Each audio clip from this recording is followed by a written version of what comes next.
bàbá wa Al-Khalifa Monsuru Ejide wọ́n fẹ́ tí mo ti yí ṣùgbọ́n wò mí ṣe bẹ́ẹ̀.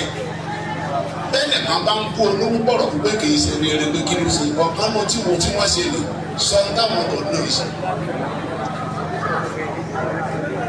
4 million naira rèé ó dàbí ká gbé ọwọ́ àjẹmọ́ gbé ọwọ́ lọ. Ẹ wá wo súlẹ̀ súlẹ̀ ló gbé ọ. Àwọn ènìyàn wọ́n pè sílẹ̀ mọ̀ sí láì nà. Ọmọ rẹ̀ dúró. Ọmọ rẹ̀ sọ̀rọ̀ ní ẹ̀. Ọmọ rẹ̀ sọ̀rọ̀ ní ẹ̀.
Ìkan pé 16 years lánàá ìkejì pé 12 àwọn méjèèjì ọlọ́pàá kẹwọn báwa ṣe wọ́n lọ́mọ àdìjẹ́ náà má ṣe wọ́n lọ́mọ barista Dawood tí wọ́n ní ká ṣàbíwá fún ọlọ́pàá wa gbọ́dọ̀ àti wọn náà nínú ẹnìkan tó kó dáadáa tí ó sì kú pa ní ọba ní gbogbo ọ̀nà wọ́n sì ṣe láàárín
Which one are you